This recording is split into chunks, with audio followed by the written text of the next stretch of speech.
Welcome to Momentum Monday. Today's Sunday, May 12th. Happy Mother's Day. If there are any mothers watching, probably not, but just in case. Your mom doesn't watch? No, I don't think so. Okay. She's not trading in Bulgaria? No, she's not. What does she do? Did she work? Yeah, she's taking care of some kids. So, Oh. Yeah, she's a teacher, yeah. Okay, let's get right to it. It is Sunday night. Last weekend when we did our show, Ivan, the futures were tanking on tariff. There's just a lot of rhetoric. I mean, this is a really tough tape. Yeah. I think people need to back away. The rhetoric is very political and very headline driven, which is just makes it a, I think the market's acting really well considering. Well, this Sunday, the futures are down about 1% as well. So we'll see. There's definitely a big battle for the 50-day moving averages, as we saw on Thursday and on Friday. I think it's better if I show some charts. So let me do that real quick. Thanks, Mark. Thanks, Market Smith, for the charts. Okay. So, as you can see on the S&P, the Nasdaq 100, Thursday and Friday, there was a major battle around the 50-day moving average. Like, we went below it intraday, but then deep buyers managed to close above it. So that's definitely a level that a lot of people are watching. That level here, 285. I think if we close below it, the next stop is 280. So I think buyers understand that, and they've been trying to support that level. And real quickly, look at the futures. We're down about 1%. This is where we gapped.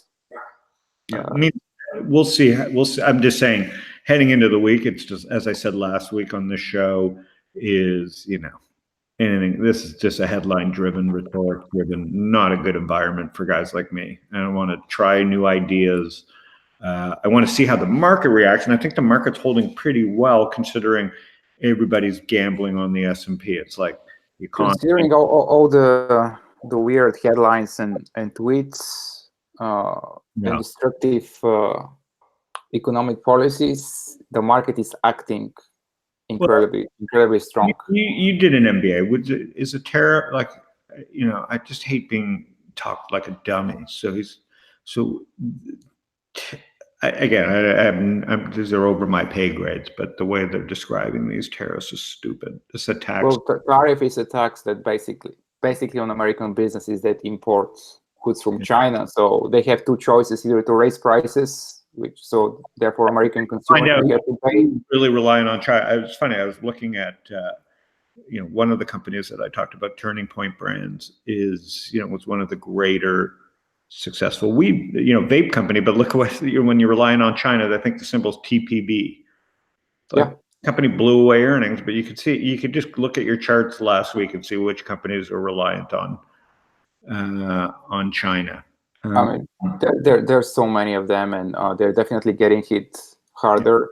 I think so. Definitely, the silver lining of this pullback is that for long-term investors, maybe you get to pick up stocks at better prices. But then, if tariffs are staying, then the fundamental situation is changing. Well, tariffs are staying. Listen, he's making this political. He's making this political at this point. China isn't playing a way different game than Russia. So this is over my pay grade. It's over his pay grade. It's over most of our pay grades. You cannot, in this environment, until the tariff thing's situated. If you look at Apple compared to other software stocks, it's almost unownable in this type of kind of rhetoric environment. And and it's probably good for Google because the phones are cheaper. But you can see Microsoft, where any company that's reliant on hardware And you can see why the semis were selling. If we pull up the semis, we can see why they were selling off now. Yeah, because all of them are manufacturing in China. So. Yeah, and the deal's not happening. And so until we get some resolution there, I think the semis will be are going to be really underperform if this lasts for weeks and months further. So I think what we have to, you got to have kind of a bulletproof tariff portfolio, and software seems to be the only sector, and maybe fashion, some stuff with really high margin. I don't know about fashion, because so many of them are making their stuff in. Yeah. I think it's restaurants and software. If we look at McDonald's. Well, McDonald's is a typically defensive stock. It typically outperforms in a. It wouldn't be. It's not a defensive stock. It's a growth company. This is not a defensive stock. Where do you see growth, Howard? I see -1% earnings growth, -4% sales growth. Earnings. Uber doesn't have earnings growth. These companies are now technology companies, right? They're in the food delivery business at this point. The reason it's going up is it wouldn't be going up at all if it had any earnings growth. So I'm saying if you look at Chipotle's, which on the surface doesn't look like it's growing, or you look at McDonald's, these are now, they don't have much of a China play. And Starbucks, which is going to have competition in China. Let's see how Starbucks is acting here. Yeah, it's still all-time high. So restaurants seem to be okay, and then obviously software. If we look at the software, if we go to our Momentum 50 list and just quickly look at the top stocks, it's all software. Yeah, it's mostly software, but in a real market panic, I don't think that those sectors will save you. No doubt. You can see they've kind of just been floating around since January. So absolutely, last week we saw incredible relative strength in many software names trying to break out. Yeah, or just hanging near all-time highs. Which is secure. This is probably the leading security. This one and cyber are probably the leading security stocks right now. Price-wise, yes. Yeah. They're smaller than and if you look at the earnings growth stories, they're still pretty massive. And then obviously Zendesk continues to lead. Customer support software, breaking out again. If you go back and look at a monthly, we like this in the 20s. Yeah, just wow. So the market it continues, and it makes sense with software. And if we look at the purest software, which is Bitcoin, even Bitcoin is now catching up with the software stocks. It's up 70% in the last month and a half. And I think this is just part of the rhetoric that we've seen for the last 2-3 months about China. You know what? Let's take a look at gold. Has it gone up 60% in the last 3 months? No. So you can see, even when it comes to flight to safety, people are looking at Bitcoin over gold in this environment. So there's just like a new kind of weird era where it's just, if you don't own software, I mean, you're really at the mercy of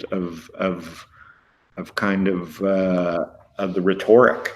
So I think this week will be really interesting. Anything that stood out to you, Ivan, this week? I mean, Bitcoin stood out to me the most because you have kind of like a little bit of a global rhetoric crisis. You have definitely the cryptocurrencies, especially Bitcoin. Only Bitcoin. Out. I don't want to own. And also, software stocks. I mean, we already mentioned them.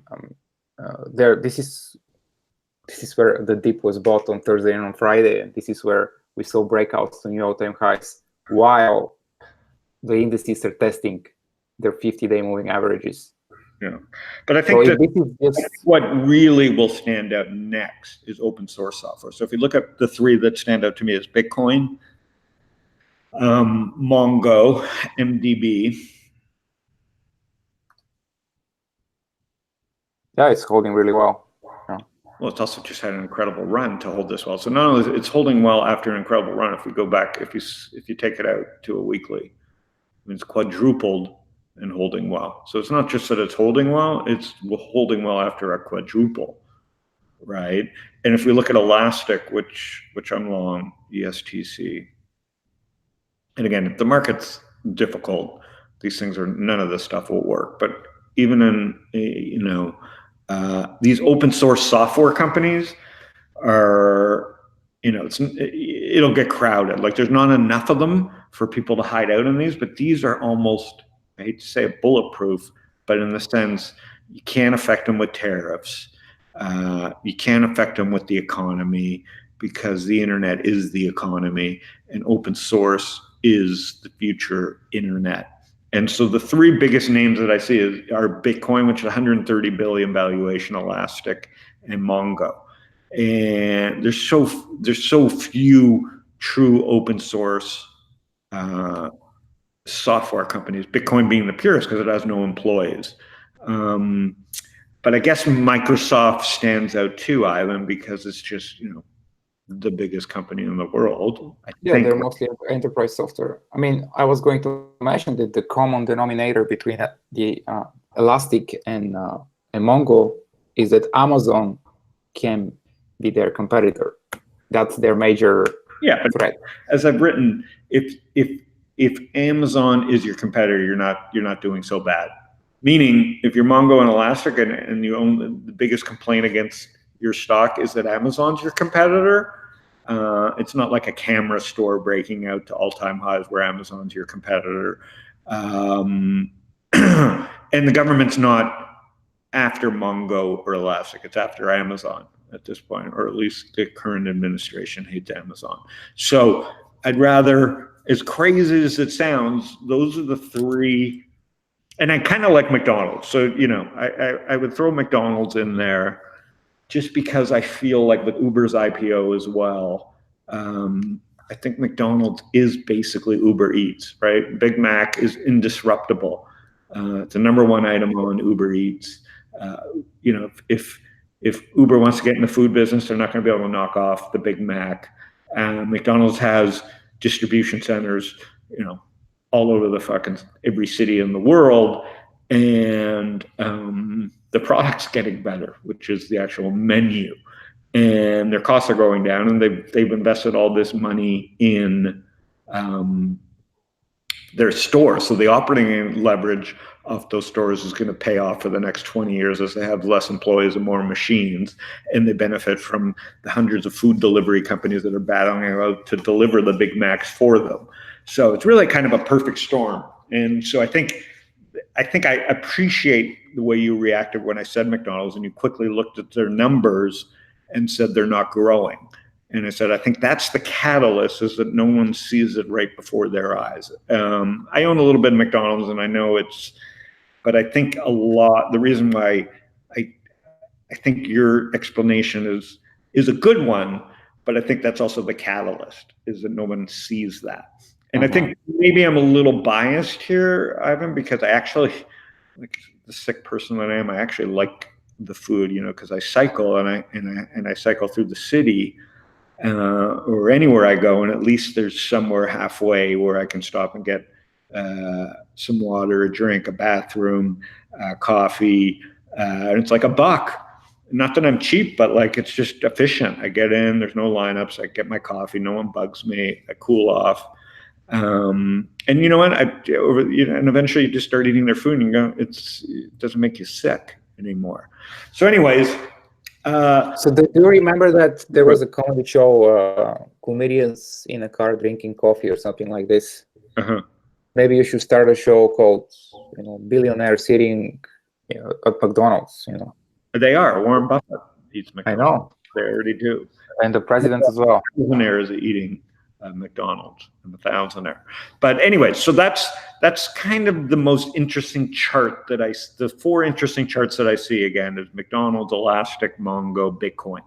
And I think they're saying if you look at gold, there's nothing there. Gold, there's either a false tell that there's no global crisis around. Bitcoin is the new gold. I mean, everyone prefers to own digital gold. And if you talk to people that actually... And I'm like, no, it's $130 billion hedge against lunacy right now is Bitcoin. And it's easy to buy, right? You can buy it through GBTC if you want. You can buy it through CoinMine. You can buy Bitcoin in 1,000 different. E-Trade's going to offer Bitcoin. Fidelity, you can buy Bitcoin. I don't think people saw this coming. It was fun to talk about how it was a bubble and it was over. I think you have these condensed bubbles, and I think crypto's coming out of the bear market. But we'll see. This just could be a rally within a bear market. It just feels a little different because no one's talking about it. And it's already been ridiculed to the point Warren Buffett took some more cheap shots at it in his thing. At the same time that he was buying Amazon up 80,000% since its IPO. So I think there's a lot of false prophets right now in this new open source world.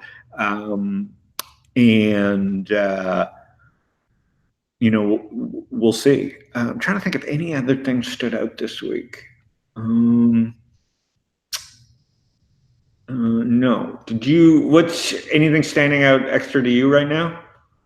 Despite of the pullback, we're still seeing companies reporting strong earnings and receiving favorable market reaction for now.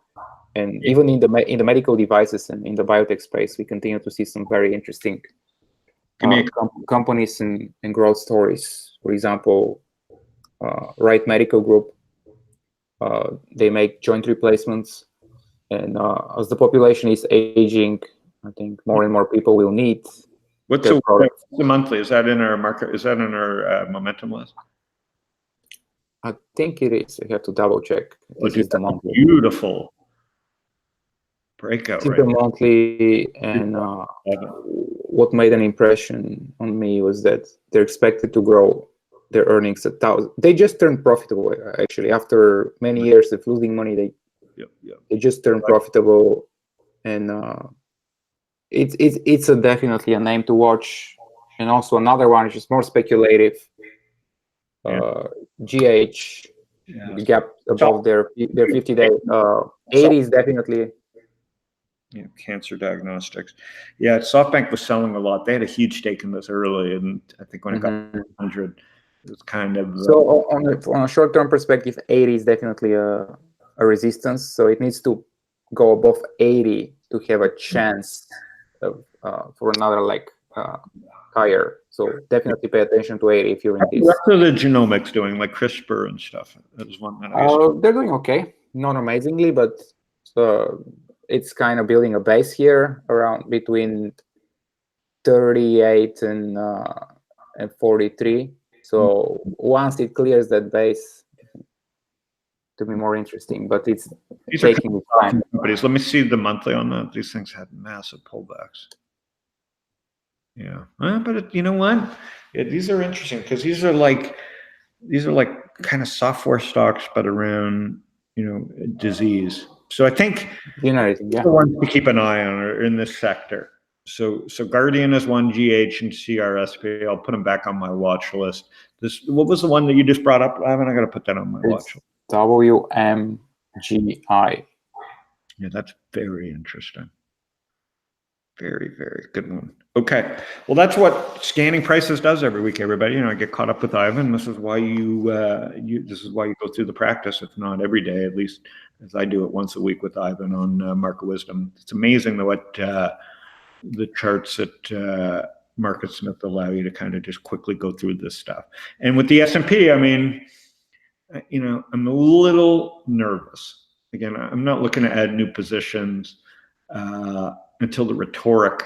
I'd like to see volatility up because it creates opportunity, but volatility is just starting to blip up. So listen, I don't mind missing the first 3-4% if this was the end of the volatility and we start rallying again, and we've just walked you through some of what the leaders will be.